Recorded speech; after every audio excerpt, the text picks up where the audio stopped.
नमस्कार विद्यार्थी मित्रांनो, आज आपण पाहूया सेतू अभ्यासक्रम. आणि या सेतू अभ्यासक्रमाच्या अंतर्गत दिवस 40वा आहे आणि वर्ग 9वा वर्ग गणित विषय गणित आहे. आणि पाठाचे नाव आहे दोन चलातील रेषीय समीकरणे उपघटक बैजिक राशी समीकरणे उपसमीकरणाचे उकल. उपघटक काय आहे? बैजिक राशी समीकरणे आणि समीकरणाची उकल. आणि आजची अध्ययन निष्पत्ती आहे. एक बैजिक राशी हा संबोध स्पष्ट करतात आणि दुसरा आहे समीकरणाची उकल काढतात. पहिला आहे बैजिक राशी हा संबोध स्पष्ट करतात आणि दुसरा आहे समीकरणाची उकल काढतात. ही आजची अध्ययन निष्पत्ती आहे मित्रांनो. चला तर मग पाहूया. Welcome dear student.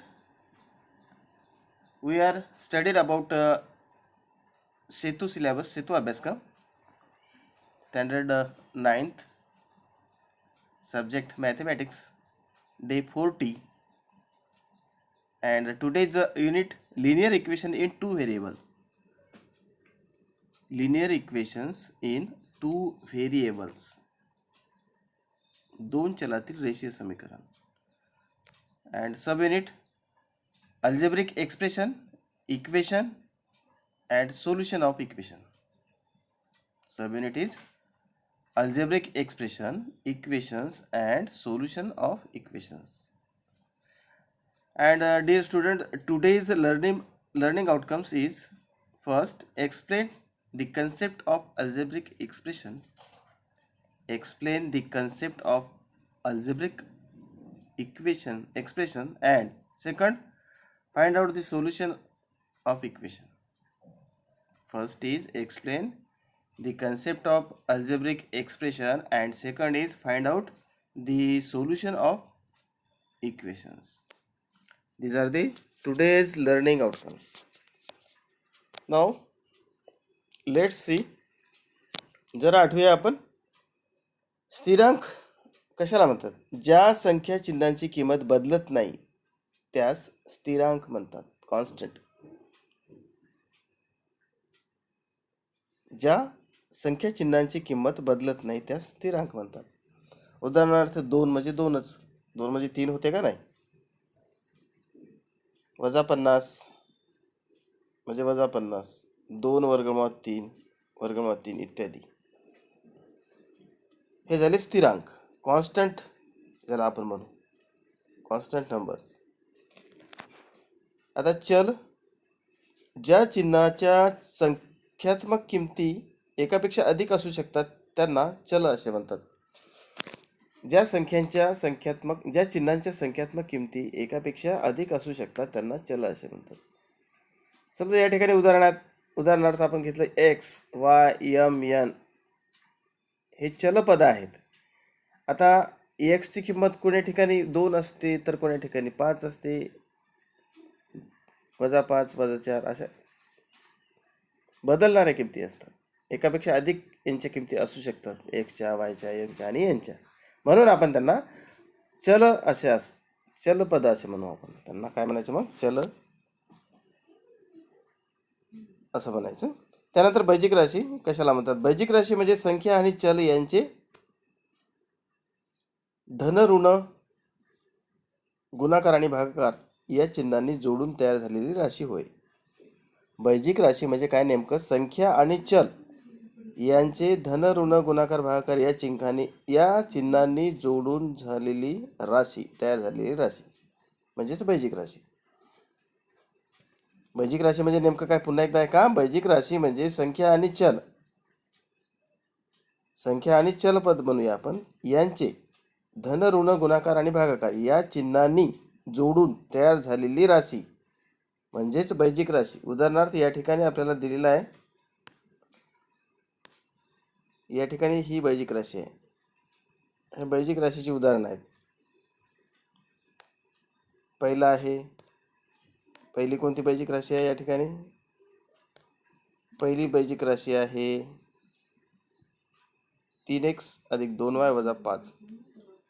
त्यानंतर दुसरी x - 20.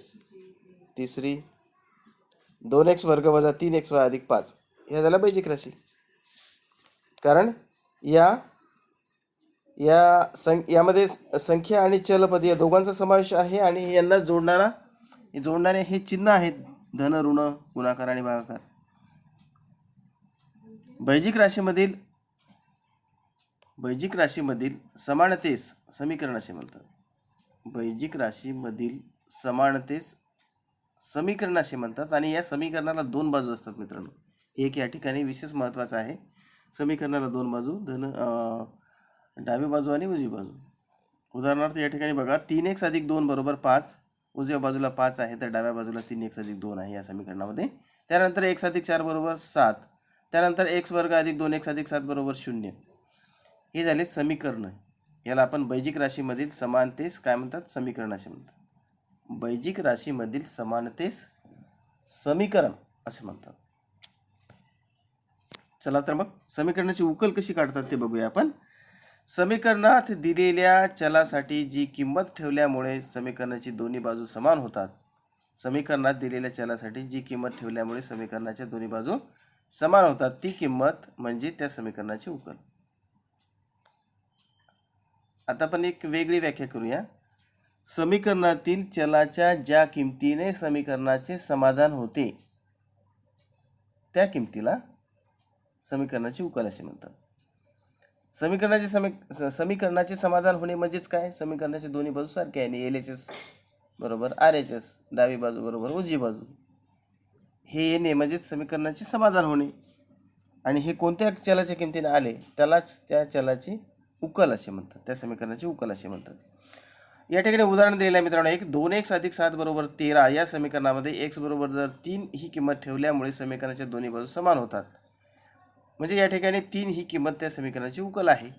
बघा, x वजा 4 बरोबर 3 हे एक नमुन्यासाठी उदाहरण दिलेलं आहे. या समीकरणाची उकल म्हणजेच x बरोबर वजा 1 ही उकल आहे का ते ठरवा. आता ठरवूया आपण काय करूया, या ठिकाणी x ची किंमत वजा 1 टाकूया. x वजा 4 बरोबर 3 हे समीकरण आहे, म्हणून डावी बाजू x वजा 4 आहे. तर x ची किंमत आपण वजा 1 ठेवूया. वजा 1 वजा 4 बरोबर वजा 5 हे समीकरण 1 मिळालं आपल्याला. आणि समीकरणाची उजवी बाजू आहे 3, तर ते किती बघूया. आता या ठिकाणी समीकरण 1 आणि 2 वरून वजा 5 इज नॉट इक्वल टू वजा 3, -5 इज नॉट इक्वल टू 3. वजा 5 आणि 3 हे बरोबर होत नाहीत, म्हणून वजा 1 ही समीकरणाची उकल नाही. म्हणजेच तुम्हाला सांगितल्याप्रमाणे समीकरणाचे दोन्ही बाजू जर सारखे आल्या, म्हणजे LHS आणि RHS जर इक्वल आले, सारखे आले, तरच ती जी किंमत आपण काढली ती समीकरणाची उकल होऊ शकते आणि समीकरणाचे समाधान होऊ शकते. चला तर मग नेक्स्ट उदाहरण 2 सोडवा. 2 कंसात x वजा 3 बरोबर 2 कंसात x वजा 3 बरोबर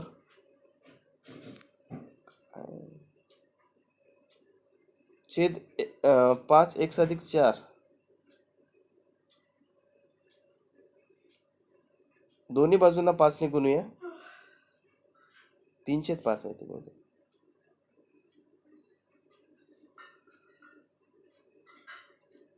दोन्ही बाजूला जर 5 ने गुणलं तर काय आहे ते 5 दुनी 10 गुणिला x अधिक x वजा 3 बरोबर 3 कंसामध्ये x अधिक 4.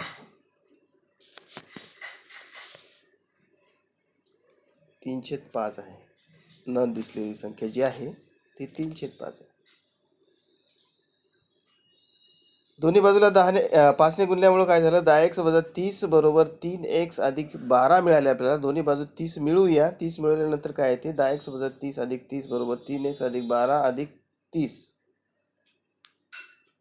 10x बरोबर 3x अधिक 42. 10x बरोबर 3x अधिक 42.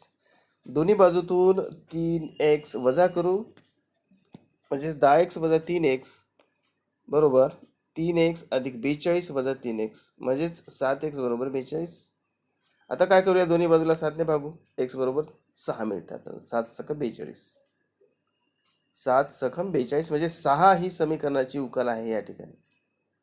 म्हणजे आपण एक्सच्या किमतीच्या ठिकाणी जर 6 ठेवले, एक्सच्या ठिकाणी जर 6 ठेवले तर आपण हे दोन्ही बाजू या समीकरणाच्या सारख्या येतात. LHS बरोबर RHS येते. म्हणून x बरोबर 6 ही समीकरणाची उकल आहे. Let's recall. आता इंग्रजीमधून पाहूया मित्रांनो. चला तर मग कॉन्स्टंट सुरुवातीला definition of constant. A constant is a value और number that never change in expression. Constant is a value or a number that never change in expression. It's constantly the same. For example, 2 minus 50, 2 root by 3 and root 3 etc. That's called constant. Never change in expression. Number or a value. Constant is a value or a number that never change in expression. It's constantly the same because 2 is equal to 2. 2 is not equal to 3. Therefore, 2 is constant. Now, variable. A variable is an alphabet or a term that represent an unknown value or unknown quantity. That means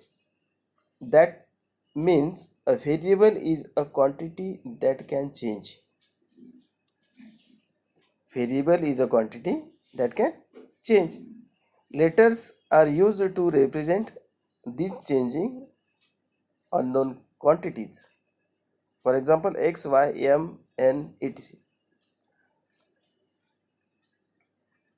Mainly, variable is changeable. Variable is changeable, that can be changed. Variable is a quantity that can be changed. Algebraic expression. An algebraic expression is an expression which is made up of variables and constant along with algebraic operations, addition, subtraction, multiplication and division. An algebraic expression is an expression which is made up of variable and constant. Algebraic expression is an expression which is made up of variable and constant along with algebraic expression, addition, subtraction, multiplication and division. For example, 3x plus 2y minus 5. 3x plus 2y minus 5 is the algebraic expression. X minus 20 is also second algebraic expression, and x square minus 3xy plus 5 is also algebraic expression. That's called also equation.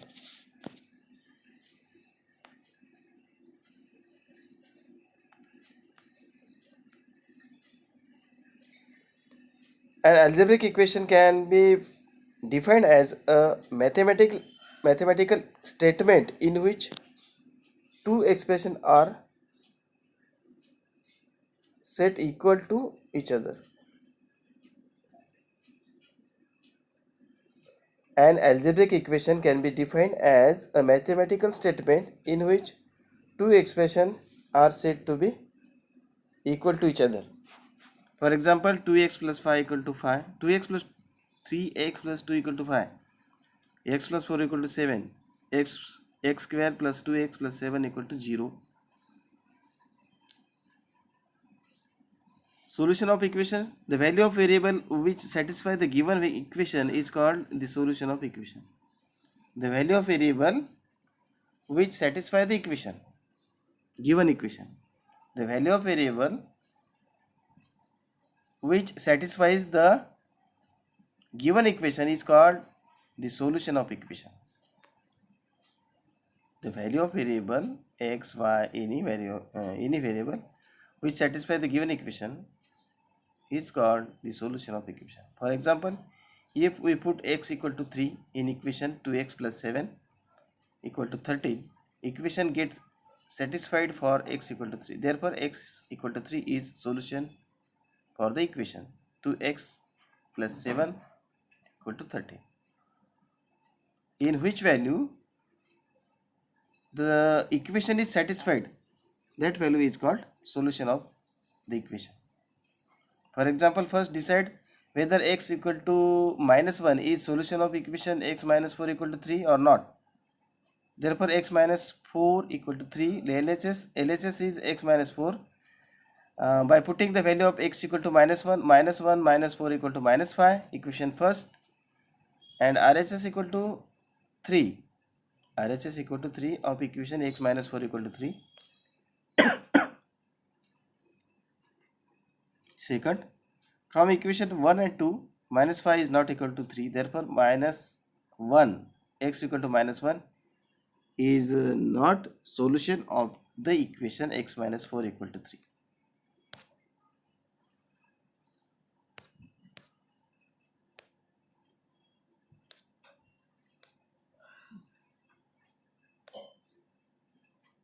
Each equation is followed by the value of the variable. Decide whether these values are the solution of that equation or not. 9m equal to 81, m equal to 9. 9m equal to 81, therefore m equal to 9.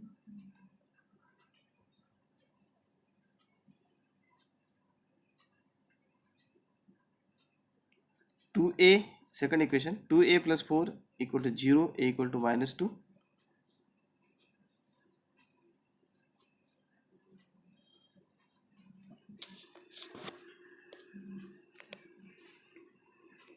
M equal to 9 is right answer.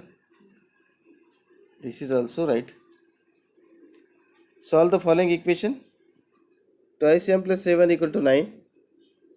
Twice m plus 7 equal to 9. Therefore m equal to 2m equal to 2m equal to 9 minus 7. 9 minus 7 equal to 2. Therefore m equal to 2 by 2 equal to 1. M equal to 1 is the first answer. First answer of first equation. Now in second, 3x plus 12 equal to 2x minus 4. Here 3x minus 2x equal to minus 4 minus 12. Therefore 3x minus 2x equal to x, and minus 4 minus 12 minus 4 minus 12 equal to minus 16.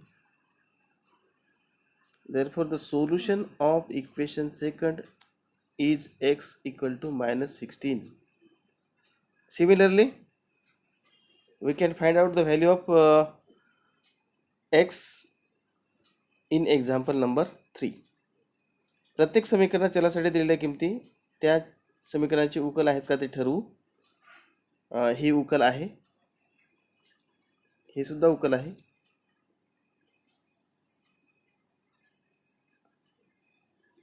कारण काय, आपण या ठिकाणी जर a ची किंमत 2 टाकली तर 2 आणि वजा 2 किंमत टाकली a ची, अधिक 4 बरोबर 0 येते.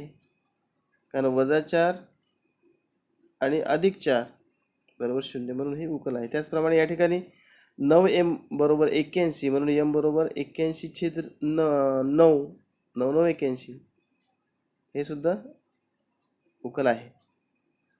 त्यानंतर हे वरील प्रमाणे खालील समीकरणे सोडूया.